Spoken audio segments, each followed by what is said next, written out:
يا أيها الناس قد جاءتكم موعظة من ربكم وشفاء لما في الصدور وهدى ورحمة للمؤمنين.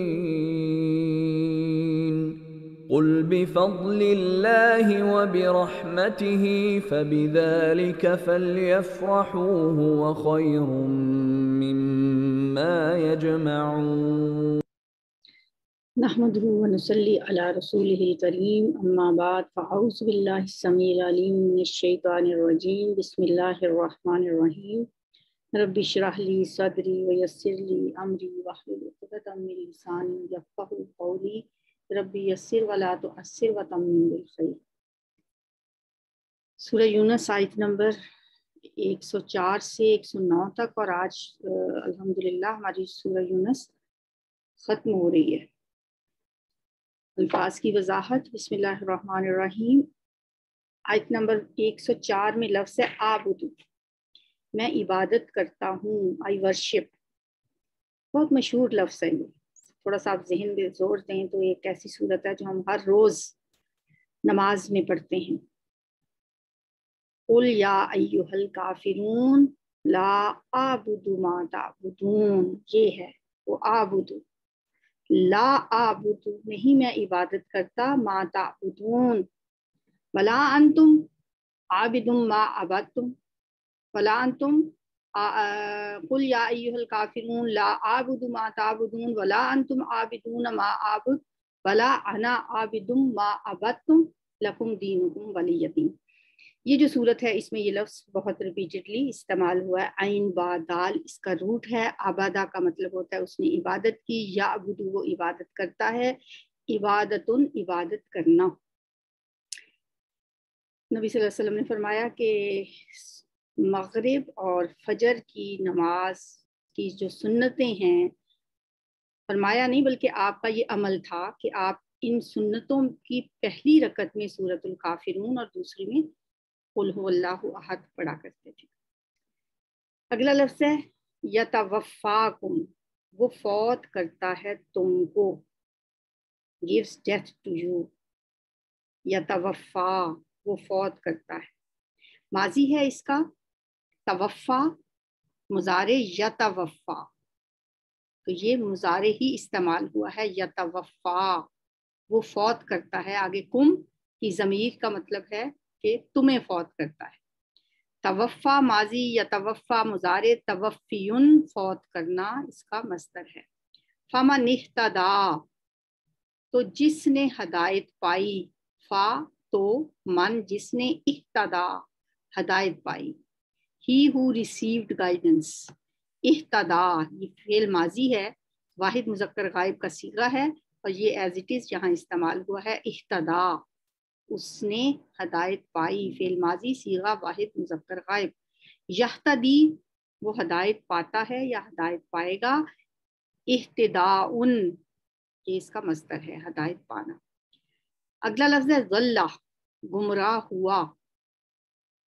ایک ہم نے لفظ پڑھا تھا اضلہ، اس کا مطلب ہوتا تھا گمراہ کیا، اس نے گمراہ کیا، اس کا مطلب ہے ضلہ وہ گمراہ ہوا، ہی اسٹریڈ۔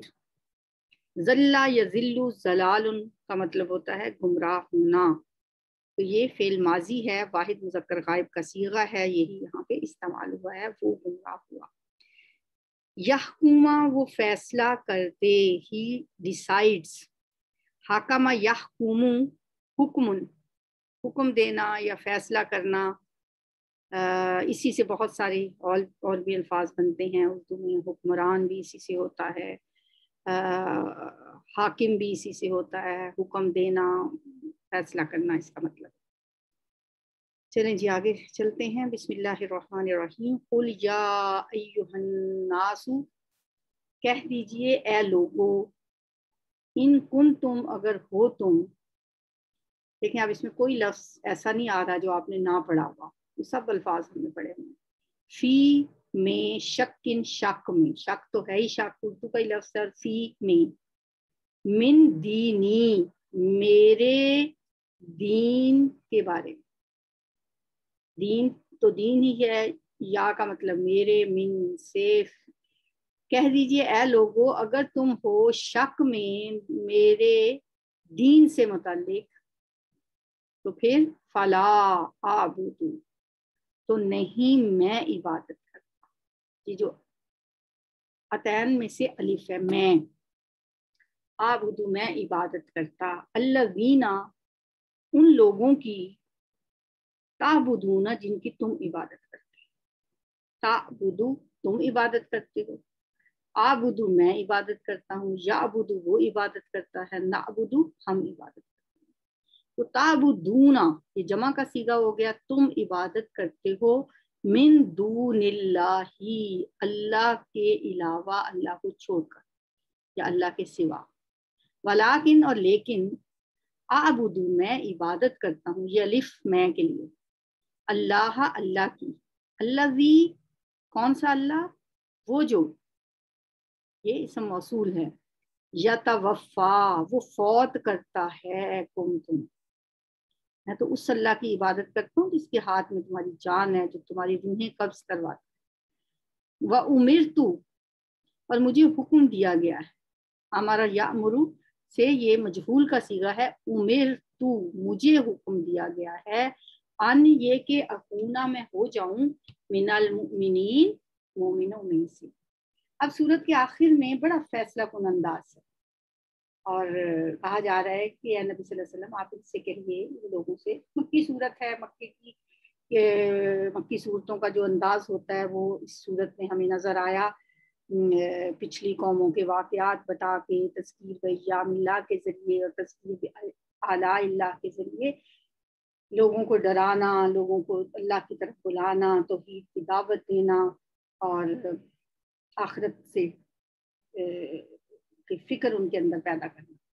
تو اب فرمایا جا رہا ہے کہ اے نبی صلی اللہ علیہ وسلم آپ ان سے کہیے، یا ایھا الناس اے لوگو، یہ جو تم مجھ پر دباؤ ڈال رہے ہو کہ میں اپنے موقف میں کچھ نرمی پیدا کر لوں یا کچھ کمپرومائز کا رویہ تمہارے ساتھ اختیار کروں، تو اس کا مطلب تو یہ ہے کہ تم میرے دین کے بارے میں کوئی شک میں ہو ابھی تک.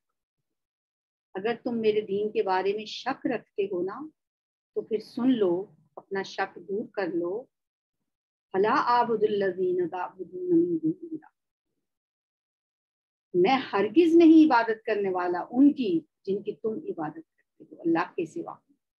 ولیکن اعبد اللہ الذی یتوفاکم، بلکہ میں تو عبادت کروں گا اسی اللہ کی جو تمہاری جانیں قبض کرے. اور مجھے حکم دیا گیا ہے کہ میں ایمان والوں سے ہو جاؤں. وَأُمِرْتُ أَنْ أَكُونَ مِنَ الْمُؤْمِنِينَ وَأَنْ أَقِمْ، اور مجھے یہ بھی حکم دیا گیا ہے کہ میں سیدھا رکھوں، قائم رکھوں، وجہ کا. مجھے اللہ نے کیا حکم دیا؟ وَأَنْ أَقِمْ، یہ کہ سیدھا رکھو، فعل امر ہے، اقم قائم رکھو، سیدھا رکھو، وجہ کا اپنا رخ، للدین حنیفہ دین حنیف کی طرف، یکسو ہو کر دین کی طرف اپنا رخ سیدھا رکھیں، یعنی پورے حنیف بن کر یکسو ہو کر دین کی طرف متوجہ ہو جائیں. ولا تکونن من المشرکین، اور مشرکوں میں سے ہرگز نہ ہوں. میرے اللہ نے تو مجھے یہ حکم دیا ہے، میرے اللہ کا تو یہ فرمان ہے کہ میں یکسو ہو جاؤں. جیسے حضرت ابراہیم علیہ السلام کے بارے میں قرآن میں جب بھی آتا ہے ان کا، تو ان کے لیے لفظ حنیف آتا ہے، حنیفم مسلمہ، وہ یکسو مسلمان تھے. تو نبی صلی اللہ علیہ وسلم سے بھی اللہ تعالیٰ فرما رہے ہیں کہ اقم وجہک للدین حنیفہ، کہ دین حنیف کی طرف آپ بھی اپنا چہرہ یکسو ہو کے اس کی طرف کر لیں. ولا تدعوا من دون اللہ، اور نہ آپ پکاریں، من دون اللہ اللہ کے علاوہ، ما اس کو جو، لا ینفعک نہیں نفع دے سکتا تجھے. نفع ینفع، نفع ان کا مطلب ہوتا ہے کوئی فائدہ دینا، کوئی نفع دینا. تو اس کو مت پکارو اللہ کو چھوڑ کے، من دون اللہ اللہ کو چھوڑ کر ایسوں کی عبادت نہ کرنا جو آپ کو نہ کوئی نفع پہنچا سکے ولا یضرک، اور نہ ہی کوئی ضرر پہنچا سکے، نہ ہی کوئی تکلیف پہنچا سکے. فَإِن فَعَلْتَ، پھر اگر آپ نے ایسا کیا، فعل کیا تا آپ نے، فَإِنَّكَ، تو تب آپ، تو بے شک اس وقت آپ، اذن اس وقت، تب، من الظالمین، ظالموں میں سے ہو جائیں گے. نعوذ باللہ ایسا نہیں تھا کہ نبی صلی اللہ علیہ وسلم ایسا کرنے والے تھے، یہ تو بس سمجھانے کا ایک انداز ہے. اصل جو خطاب ہے وہ امت سے ہے، باقی لوگوں سے ہے. آپ صلی اللہ علیہ وسلم کو مخاطب کر کے باقی امت کو سمجھانا مقصود ہے. یعنی اگر اللہ کو چھوڑ کر آپ نے ایسے معبودوں کو پکارا جو کسی کو نفع نقصان نہیں دے سکتے تو یہ ظلم ہوگا. ظلم کیا ہوتا ہے؟ ظلم ہوتا ہے، اپوزٹ ہے یہ عدل کا. عدل means to place things in rightful place, صحیح جگہ پہ چیز کو رکھنا، اس جگہ پہ چیز کو رکھنا جو اس کی جگہ ہے. ٹھیک ہے، وضع الشیء فی محلہ، کسی چیز کو اس کے موقع محل کے مطابق اس جگہ پہ رکھنا، یہ ہوتا ہے عدل. عدل کا اپوزٹ ہوتا ہے ظلم. ظلم کے معنی ہے وضع الشیء، کسی چیز کو رکھنا، فی غیر محلہ، اس کے اصل مقام سے ہٹا کر کسی اور جگہ پہ رکھ دینا. عبادت چونکہ صرف ایک اللہ کا حق ہے جس نے پوری دنیا بنائی، الحمدللہ رب العالمین، جو تمام جہانوں کا رب ہے، جو الرحمن الرحیم ہے، جو مالک یوم الدین ہے. عبادت ہمیں اس کی کرنی چاہیے. ہم ہر روز اس کے سامنے یہ اقرار بھی کرتے ہیں، ایاک نعبد و ایاک نستعین، بے شک بے خیالی میں کرتے ہیں، بے شک ہمیں پتہ ہی نہیں ہوتا ہم کیا کہہ رہے ہیں، بے شک ہماری زبان سے نکلنے والے الفاظ اور ہمارے دل کا کوئی میچ نہیں ہوتا، لیکن ہر روز کتنی ہی دفعہ ہم یہ نماز کے اندر اللہ سے کہتے ہیں. ہم اس اللہ کی عبادت کرتے ہیں جو رب العالمین ہے، اس رب سے مخاطب ہو کے کہتے ہیں ایاک نعبد، اور تمام ہمیں کائنات میں جو کچھ بھی ہے وہی ہمیں مہیا کرتا ہے. تو اس لیے عبادت کا مستحق بھی وہی ہے. تو اس کو چھوڑ کر کسی اور کی عبادت کرنا گویا عبادت کا غلط استعمال، غلط جگہ پہ استعمال ہو رہی ہو جو عبادت. اسی لیے شرک کو ظلم عظیم کہا گیا ہے. ان الشرک لظلم عظیم. اب پتہ چلا کہ شرک کو ظلم کیوں کہا جاتا ہے، کہ جہاں حق تھا، جس کی عبادت کرنے کا حق تھا، عبادت ہم موقع محل سے ہٹ کے کسی اور ہستی کی کر رہے ہیں، کسی کو اور معبود بنایا ہوا ہے، اس لیے یہ ظلم عظیم. فَإِن فَعَلْتَ، پھر اگر آپ نے ایسا کیا، نعوذ باللہ، فَإِنَّكَ إِذًا مِّنَ الظَّالِمِينَ، تو بے شک اس وقت آپ ظالموں میں سے ہیں. وَإِن يَمْسَسْكَ اللَّهُ، مَسَّ يَمَسُّ کیا ہوتا ہے؟ چھونا. اور اگر آپ کو پہنچائے، لگائے، چھو جائے اللہ کی طرف سے، کیا؟ بِضُرٍ، کوئی تکلیف. وَإِن، اور اگر یمسس کا پہنچائے کا آپ کو اللہ بِضُرٍ، کوئی ضرر، کوئی تکلیف، فَلَا کاشفا، پس نہیں کوئی کھولنے والا، کوئی دور کرنے والا، کوئی ہٹانے والا، لہو، اس کو. جو تکلیف پہنچانے کا ارادہ اللہ ہی کر لے آپ کو، پھر دنیا کی کوئی طاقت وہ تکلیف آپ سے دور نہیں کر سکتی. الا ہو، مگر وہی. اگر اللہ ہی چاہے تو ہی وہ تکلیف آپ سے ہٹا سکتا ہے. وَإِن يُرِدْكَ بِخَيْرٍ، اور اگر وہ ارادہ کر لے آپ کے ساتھ خیر کا، بھلائی کا، فَلَا رَادَّ، تو نہیں ہے کوئی رد کرنے والا، لوٹانے والا، پھیرنے والا، لِفَضْلِهِ، اس کے فضل کو. رادہ جو ہے نا وہ اسم الفاعل ہے، ردہ یرد ردن سے اسم الفاعل رادہ، رد کرنے والا، دور کرنے والا، ہٹانے والا، پھیرنے والا، اس کے فضل کو. یصیب وہ پہنچاتا ہے، بھی اس کو، کس کو، یہ ہی کی ضمیر کس کی لیے؟ فضل کے لیے. من یشاء جس کو چاہتا ہے، وہ جسے چاہے اس پہ اپنا فضل کر دے. من عبادہ اپنے بندوں میں سے. وَهُوَ الْغَفُورُ الرَّحِيمُ اور وہ نہایت بخشنے والا، نہایت مہربان ہے. یہاں پر یہ جو فضل کی بات ہوئی ہے نا، خیر کو فضل کہا گیا ہے. کیوں خیر کو فضل کہا گیا ہے؟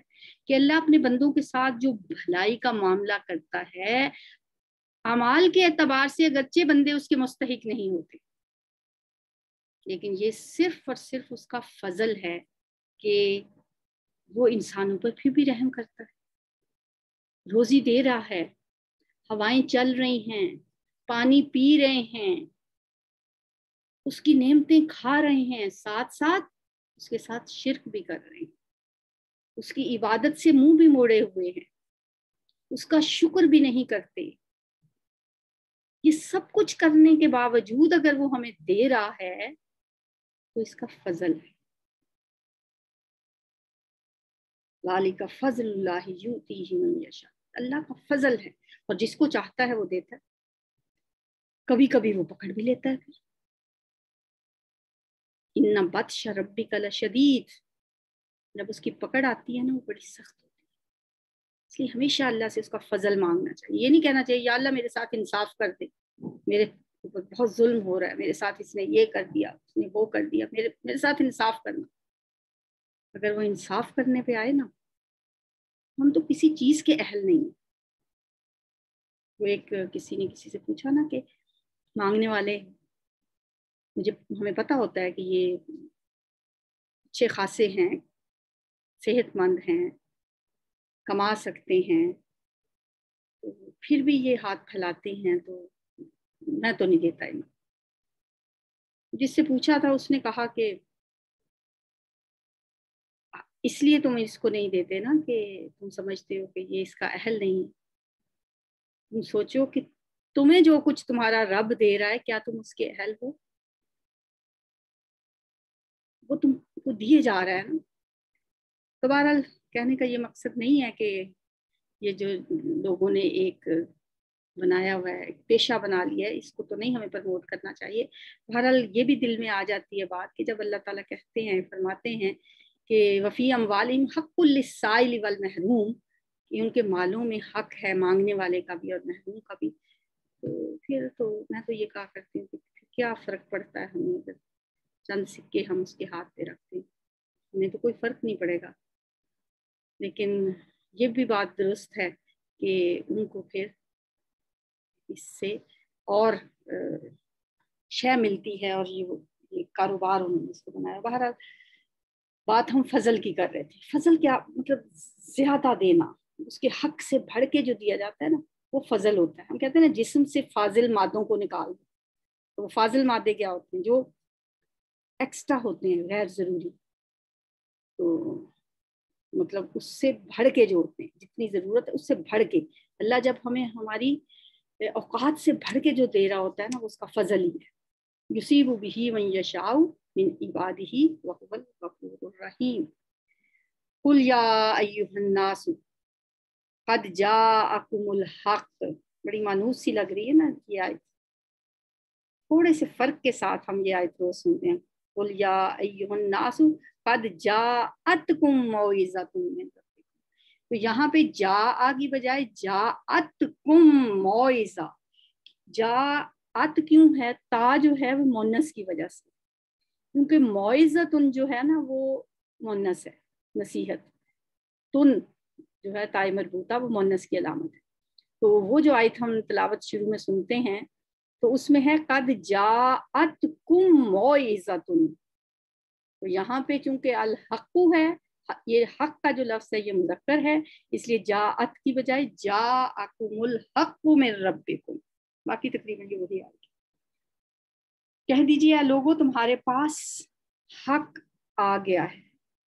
حق کیا ہے؟ قرآن بھی حق ہے، دین بھی حق ہے، اسلام بھی حق ہے، سچائی تمہارے رب کی طرف سے۔ فمن اہتدی، تو جس نے ہدایت پائی، جس نے ہدایت کو اپنا لیا، فإنما، تو یقیناً، یہتدی، اس نے ہدایت پائی، لنفسہ، اپنے ہی لیے، اپنے نفس کے لیے، اپنے آپ کے لیے، اس کا فائدہ اسی کو ہوگا۔ قیامت والے دن وہ اللہ کے عذاب سے بچ جائے گا جو ہدایت کے رستے پہ آ گیا۔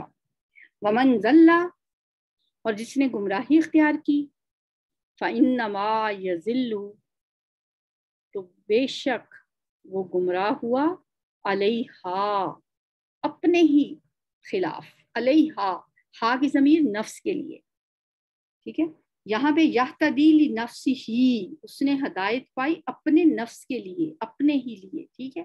ومن ضل، اور جو بھٹک گیا، جس نے گمراہی اختیار کی، فإنما یضل، تو یقیناً وہ گمراہی اختیار کرتا ہے، علیہا، اپنے ہی نفس کے خلاف، ہا کی ضمیر اس نفس کے لیے، علا کا مطلب ہے خلاف، اپنے ہی نفس کے خلاف اس نے گمراہی کا رستہ چن لیا۔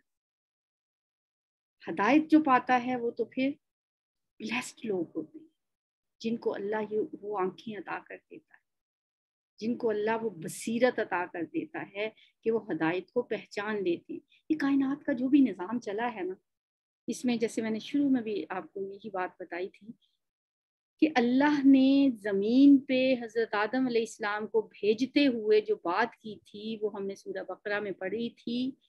فرمایا تھا فَإِمَّا يَأْتِيَنَّكُم مِّنِّي هُدًى، تم دنیا میں جاؤ، تمہارے پاس میری طرف سے ایک ہدایت آئے گی، فَمَن تَبِعَ هُدَايَا، تو جس نے میری ہدایت کی پیروی کی، فَلَا خَوْفٌ عَلَيْهِمْ وَلَا هُمْ يَحْزَنُونَ، پھر نہ کوئی اس سے کوئی خوف ہوگا نہ غم ہوگا۔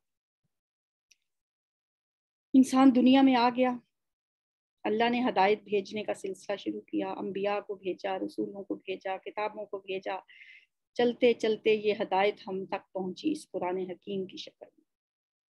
ہم قرآن حکیم کھولتے ہیں، سورہ فاتحہ پڑھتے ہیں تو پھر بات ہدایت ہی کی ہے، بندہ اللہ کے حضور کھڑے ہو کے مانگتا ہے اہدنا الصراط المستقیم، یا اللہ وہ جو ہدایت تو نے بھیجی ہے نا، مجھے اب اس ہدایت کی طرف موڑ دے، سیدھے رستے کی طرف اب میری رہنمائی کر دے۔ ہدایت کیا ہوتی ہے؟ رہنمائی ہے نا، سیدھا رستہ ہے نا، میری رہنمائی کر دے اس رستے کی طرف۔ انسان کو اللہ نے جو عبادت سکھائی اپنی، جو ہر انسان کے لیے لازم ہے، نماز، ہر نماز کی ہر رکعت میں لازماً یہ دعا مانگی جائے گی، اگر کوئی شخص یہ دعا نہیں مانگتا تو اس کی نماز ہی نہیں ہوگی۔ اتنی امپورٹنٹ ہے یہ ہدایت، اہدنا الصراط المستقیم۔ کہتی ہوں کہ دل کی گہرائیوں سے انسان ہر نماز میں ہی یہ کہتے ہوئے اللہ کے سامنے گڑ گڑائے اور دل سے یہ دعا مانگے تو ہدایت ملتی ہے۔ پھر اللہ کا جواب آتا ہے، فوراً سورہ بقرہ سٹارٹ کریں، ذالک الکتاب، یہ ہے وہ کتاب، لا ریب فیہ، اس میں کوئی شک ہی نہیں ہے، ھدی للمتقین، یہی تو ہدایت ہے، یہی کتاب ہدایت ہے۔ تم ابھی ہدایت مانگ رہے ہو تو ذالک الکتاب، یہ لو، پکڑو یہ کتاب، کوئی شک نہ کرنا اس میں، یہ ہدایت ہے۔ ہاں شرطیں لگا دی ساتھ، للمتقین، ہدایت ملے گی، پہلے متقی بن جاؤ۔ کیسے بنے متقی یا اللہ؟ کون ہوتے ہیں متقی؟ الذین یؤمنون بالغیب، غیب پہ ایمان لاتے ہیں، ویقیمون الصلاۃ، جو نمازیں صرف پڑھتے نہیں ہیں، قائم کرتے ہیں، ومما رزقناہم ینفقون، جو ہم نے ان کو دے رکھا ہے اس میں سے خرچ کرتے ہیں۔ یہ وہ لوگ ہوتے ہیں متقی۔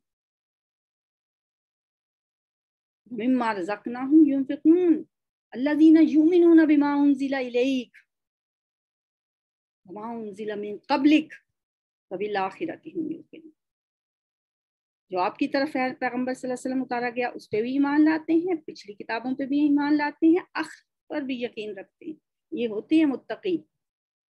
ایسے بن جاؤ تو ہدایت مل جائے گی.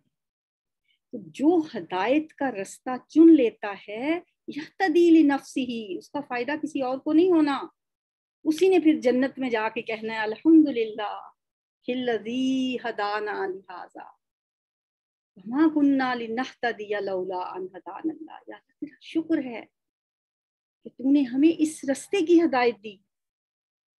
وما كنا لنہتدی، ہم اس قابل کہاں تھے کہ ہم خود بخود یہ رستہ تلاش کر لیتے، لولا ان ہدانا اللہ، اگر اللہ ہمیں ہدایت نہ.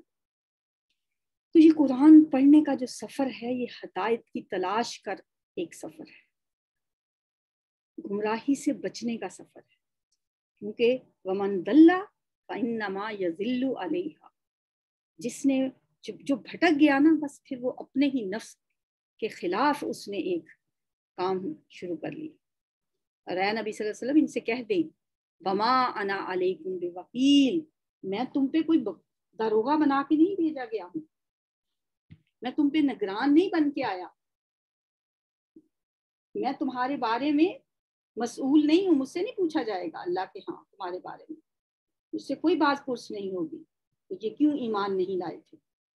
سورہ بقرہ میں پڑھا نہیں ولا تسألوا عن اصحاب الجحیم، اے نبی صلی اللہ علیہ وسلم آپ سے نہیں پوچھا جائے گا جہنمیوں کے بارے میں کہ یہ لوگ کیوں جہنم میں آ گئے، اس لیے کہ آپ ان پہ وکیل نہیں ہیں، نگران نہیں ہیں.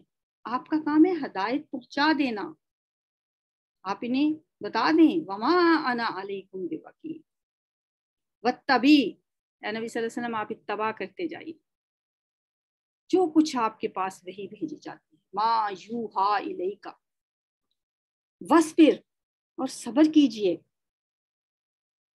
یہاں تک کہ حتی یحکم اللہ، یہاں تک کہ فیصلہ کر دے اللہ، وہو خیر الحاکمین، اور وہ سب فیصلہ کرنے والوں سے بہترین فیصلہ کرنے والا ہے. کیونکہ اس کا علم بھی کامل ہے، اس کی قدرت و طاقت بھی وسیع ہے، اس کی رحمت بھی عام ہے، اس لیے اس سے زیادہ بہتر فیصلہ کرنے والا کوئی نہیں ہو سکتا. حتی یحکم اللہ وہو خیر الحاکمین. نبی صلی اللہ علیہ وسلم کا مکی دور کو یاد کریں اور پھر یہ ساری باتیں ذہن میں لائیں کہ آپ لوگوں کو ہدایت کی طرف بلاتے ہیں، لوگ آگے سے طرح طرح کے مطالبے کرتے ہیں، آپ کی بات مانی نہیں جاتی، اور پھر ایسی آیات اللہ کی طرف سے آپ کو کیسی تشفی اور تسلی اور تسکین قلب کا باعث ہوتی ہوں. آپ کو پرواہ کرنے کی ضرورت نہیں ہے ان لوگوں کی، بس آپ کا جو کام ہے آپ وہ کرتے چلیں. تو الحمدللہ ہماری سورہ یونس مکمل ہوئی. سورہ یونس کے بعد اب ہم سورہ ہود شروع کریں گے. سورہ ہود ہاریبل. نبی صلی اللہ علیہ وآلہ وسلم سے حضرت ابوبکر صدیق رضی اللہ تعالیٰ عنہ نے پوچھا تھا یا رسول اللہ صلی اللہ علیہ وآلہ وسلم آپ بوڑھے سے نظر آتے ہیں. آپ نے فرمایا کہ مجھے تو سورہ ہود اور اس کی بہنوں نے بوڑھا کر دیا ہے. اس کی بہنیں کون سی؟ سورہ واقعہ، سورہ نبا، سورہ شمس. یہ وہ صورتیں ہیں جن میں قیامت کا تذکرہ ہے، لوگوں پہ عذاب کی باتیں ہیں، اور آپ کو ہر وقت یہ فکر لاحق ہوتی ہوگی کہ یہ نافرمان قوم کہیں ان پہ بھی اللہ تعالیٰ کوئی عذاب کا فیصلہ نہ کر لے. اس لیے آپ نے فرمایا مجھے ہود اور اس کی بہنوں نے بوڑھا کر دیا. یعنی اس جیسے جو مضامین والی جو دوسری صورتیں ہیں سورہ ہود جیسی مجھے انہوں نے بوڑھا کر دیا. تو انشاءاللہ نیکسٹ ویک سے ہم سورہ ہود سٹارٹ کریں گے. سبحانک اللہم و بحمدک نشہد ان لا الہ الا انت نستغفرک ونستغفرک. قل يا أيها الناس إن كنتم في شك من ديني فلا أعبد الذين تعبدون من دون